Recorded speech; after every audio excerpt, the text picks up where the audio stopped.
ಆಗಾಗ ಕಿವಿ ನೋವು ಬರ್ತಾ ಇರುವಂಥದ್ದು ಅಥವಾ ಕಿವಿಯಲ್ಲಿ ಒಂದು ರೀತಿ ಶಬ್ದ ಬರ್ತದಲ್ಲ ಗುಯ್ ಅಂತೇಳಿ ಆ ರೀತಿಯಂಥ ಸಮಸ್ಯೆ ಇದ್ದರೆ, ಹಾಗೆಯೇ ಕಿವಿ ನೋವು ಬರಬಾರ್ದು, ಕಿವಿಗೆ ಸಂಬಂಧಪಟ್ಟಂಥ ಯಾವುದೇ ಸಮಸ್ಯೆಗಳು ಉಂಟಾಗಬಾರ್ದು ಅಂತೇಳಿದರೆ ನಾನು ಇವತ್ತು ಒಂದು ಮನೆಮದ್ದನ್ನು ಹೇಳಿದ್ದೇನೆ. ಇದನ್ನು ಟ್ರೈ ಮಾಡಿ, ತುಂಬ ಇಫೆಕ್ಟಿವ್ ಆಗಿರುವಂತಹ ಮನೆಮದ್ದು.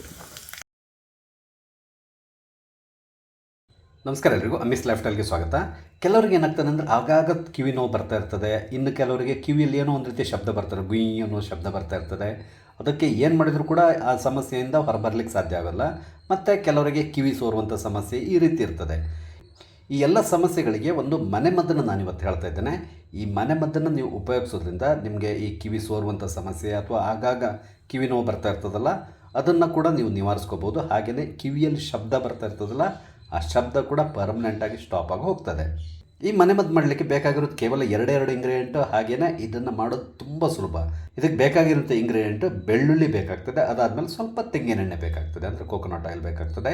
ಇದು ಎರಡಿದ್ರೆ ಸಾಕು. ಈ ಅದ್ಭುತವಾದಂಥ ಮತ್ತು ತುಂಬ ಸಿಂಪಲ್ ಆಗಿರುವಂತಹ ಹೋಮ್ ರೆಮಿಡಿಯನ್ನು ನಾವು ಮನೇಲಿ ಮಾಡಿಕೊಂಡು ಕಿವಿಯ ಸಮಸ್ಯೆನ ನಿವಾರಿಸ್ಕೊಳ್ಬೋದು. ಬನ್ನಿ ಇದನ್ನು ಮಾಡೋದು ಹೇಗೆ ಅಂತಕೊಂಡು ಹೇಳ್ತೇನೆ. 2 ಎಸಳು ಬೆಳ್ಳುಳ್ಳಿನ ಈ ರೀತಿಯಾಗಿ ಸಿಪ್ಪೆ ತೆಗೆದು ತಗೊಳ್ಳಿ. ಇದನ್ನು ಒಂದು ಕುಟ್ಟಾಣಿಗೆ ಹಾಕ್ಕೊಳ್ಬೇಕು. ಇದನ್ನು ನಾವು ಚೆನ್ನಾಗಿ ಗುದ್ದಿ ಪುಡಿ ಮಾಡ್ಕೋಬೇಕು.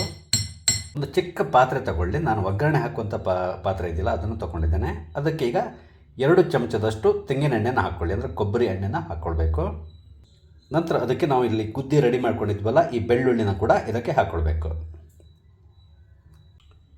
ನಂತರ ಇದನ್ನ ಸ್ಟವ್ನಲ್ಲಿಟ್ಟು ಲೋ ಫ್ಲೇಮ್ನಲ್ಲಿ ನಾವು ಸ್ವಲ್ಪ ಬಿಸಿ ಮಾಡ್ಕೋಬೇಕು. ಅಂದರೆ ಈ ಬೆಳ್ಳುಳ್ಳಿ ಏನಿದೆ ಇದು ಚೆನ್ನಾಗಿ ಇದ್ರ ಜೊತೆಗೆ ಈ ಕಾದು ಅದರಲ್ಲಿರುವಂತಹ ರಸ ಏನಿದೆ ಅದು ತೆಂಗಿನೆಣ್ಣೆ ಜೊತೆಗೆ ಸೇರ್ಕೋಬೇಕು, ಅಂದರೆ ಕೊಬ್ಬರಿ ಎಣ್ಣೆ ಜೊತೆ ಸೇರ್ಕೋಬೇಕು.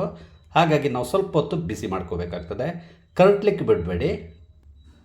ಹಾಗಾಗಿ ಲೋ ಫ್ಲೇಮ್ನಲ್ಲಿ ಇಟ್ಕೊಂಡೆ ನೀವು ಈ ರೀತಿ ಬಿಸಿ ಮಾಡ್ಕೊಳ್ಳಿ. ಆಗ ಕರೆಕ್ಟಾಗಿ ಈ ಬೆಳ್ಳುಳ್ಳಿಯ ರಸ ಕೊಬ್ಬರಿ ಎಣ್ಣೆ ಜೊತೆಗೆ ಸೇರಿಕೊಳ್ತದೆ. ಬಿಸಿ ಆಗ್ತಾ ಇರುವಾಗ ಈ ರೀತಿ ಮಿಕ್ಸ್ ಮಾಡ್ಕೊತಾ ಇರಿ, ಸ್ವಲ್ಪ ಆ ಕಡೆ ಈ ಕಡೆ, ಇಲ್ಲದ್ರೆ ತಳ ಹಿಡಿತದೆ. ಹಾಗಾಗಿ ಲೋ ಫ್ಲೇಮ್ನಲ್ಲೇ ಮಾಡಿ, ಹೈ ಫ್ಲೇಮ್ ಇಟ್ಕೋಬೇಡಿ, ಕರಟಿ ಹೋಗಿಬಿಡುತ್ತೆ. ಅದಕ್ಕಾಗಿ ನೋಡಿ, ಬೆಳ್ಳುಳ್ಳಿಯ ಕಲರ್ ಚೇಂಜ್ ಆಗಿದೆ, ಸಾಕು. ಇಷ್ಟಕ್ಕೆ ನಾವು ಬಂದ್ ಮಾಡ್ಬೋದು. ಇದನ್ನು ಬಂದ್ ಮಾಡಿ ಹಾಗೆ ಸ್ವಲ್ಪ ಹೊತ್ತು ಬಿಡಿ, ಯಾಕಂದರೆ ತಣ್ಣಗಾಗಬೇಕು. ಅಲ್ಲಿವರೆಗೆ ನಾವು ಬಿಟ್ಟುಬಿಡಬೇಕು. ಇದೀಗ ತಣ್ಣಗಾಗಿದೆ, ಇದನ್ನು ನಾವು ಸೋಸ್ಕೊಳ್ಬೇಕು. ಕಿವಿ ನೋವಿಗೆ ಒಂದು ಮನೆಮದ್ದು ತಯಾರಾಗಿದೆ. ಇದನ್ನು ನೀವು ಏನು ಮಾಡಬೇಕು ಅಂತ ಹೇಳಿದ್ರೆ, ನಿಮಗೆ ಈ ಕಿವಿ ನೋವಿದ್ದಾಗ ಅಥವಾ ಗುಯ್ ಅನ್ನೋ ಶಬ್ದ ಬರ್ತಾ ಇರುವಾಗ ಇದನ್ನು ನೀವು ಉಪಯೋಗಿಸ್ಬೋದು. ಯಾವ ಸೈಡ್ ಕಿವಿ ಪೇಯ್ನ್ ಇದೆಯೋ ಆ ಕಡೆ ಇದರದ್ದು ಒಂದು 2-3 ಡ್ರಾಪನ್ನ ಬಿಟ್ಕೊಳ್ಳಿ, ಆಯಿಲ್ ಬಿಟ್ಕೊಳ್ಳಿ. ಅದು ಆದಮೇಲೆ ಸ್ವಲ್ಪ ಹೊತ್ತು ಹಾಗೆ ಬಿಟ್ಟು ಕೊನೆಗೆ ನೀವು ಕ್ಲೀನ್ ಮಾಡ್ಕೊಳ್ಬೋದು. ಹಾಗೆಯೇ ಇನ್ನೊಂದು ಸೈಡಿಗೂ ಕೂಡ ಅದೇ ಥರದಲ್ಲಿ ನೀವು ಒಂದು 2-3 ಡ್ರಾಪ್ನ ಬಿಟ್ಕೋಬೋದು.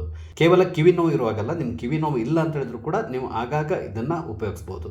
ಈ ರೀತಿ ನೀವು ಮಾಡೋದ್ರಿಂದ ಏನಾಗ್ತದೆ ಅಂದರೆ, ನಿಮ್ಮ ಕಿವಿ ಒಳಗಡೆ ಇರುವಂತಹ ಯಾವುದೇ ಸಮಸ್ಯೆ ಇದ್ದರೆ ಅದು ನಿವಾರಣೆ ಆಗ್ತದೆ. ಹಾಗೆಯೇ ನಿಮಗೆ ಶ್ರವಣದೋಷ ಸಮಸ್ಯೆಗಳು ಮುಂದೆ ಯಾವತ್ತೂ ಕೂಡ ಬಾರದಿರೋ ರೀತಿಯಲ್ಲಿ ಕೂಡ ಇದು ಪ್ರಿವೆಂಟ್ ಮಾಡ್ತದೆ. ಹಾಗಾಗಿ ಕಿವಿ ನೋವು ಇರುವವರು ಅಂತ ಕೊಂಡಲ್ಲ, ಯಾರು ಬೇಕಾದ್ರೂ ಇದನ್ನು ಉಪಯೋಗಿಸ್ಬೋದು. ಯಾವುದೇ ರೀತಿಯಂಥ ಸೈಡ್ ಎಫೆಕ್ಟ್ಸ್ ಇಲ್ಲ. ತುಂಬ ಚೆನ್ನಾಗಿರುವಂತಹ ಒಂದು ಮನೆಮದ್ದು. ಒಬ್ಬರು ಆಯುರ್ವೇದಿಕ್ ಡಾಕ್ಟ್ರ್ ಹೇಳಿರುವಂತಹ ಮನೆಮದ್ದನ್ನು ನಾನು ನಿಮ್ಮ ಜೊತೆ ಶೇರ್ ಮಾಡ್ಕೊಳ್ತಾ ಇರುವಂತಹದ್ದು.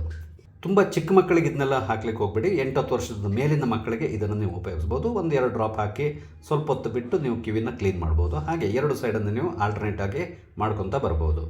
ಒಮ್ಮೆ ಈ ಎಣ್ಣೆನ ನೀವು ತಯಾರು ಮಾಡಿ ಇಟ್ಕೊಂಡ್ರೆ ನೀವು ತುಂಬ ದಿನದವರೆಗೆ ಕೂಡ ಇದನ್ನ ಉಪಯೋಗಿಸ್ತಾ ಬರ್ಬೋದು, ಯಾಕಂದರೆ ಇದು ಹಾಳಾಗೋಲ್ಲ. ನೋಡಿದ್ರಲ್ಲ, ಕಿವಿ ನೋವು ಅಥವಾ ಕಿವಿಯಲ್ಲಿ ಬರುವಂಥ ಶಬ್ದಕ್ಕೆ ಒಂದು ಅದ್ಭುತವಾದಂತಹ ಸಿಂಪಲ್ ಮನೆಮದ್ದನ್ನು ಹೇಳಿದ್ದೇನೆ. ಕೇವಲ ಒಂದು 2 ನಿಮಿಷದೊಳಗಡೆ ನೀವು ಇದನ್ನು ತಯಾರು ಮಾಡ್ಕೊಳ್ಬೋದು. ನಿಮಗೆ ನನ್ನ ಈ ವಿಡಿಯೋ ಇಷ್ಟ ಆದರೆ ಲೈಕ್ ಮಾಡಿ, ಶೇರ್ ಮಾಡಿ.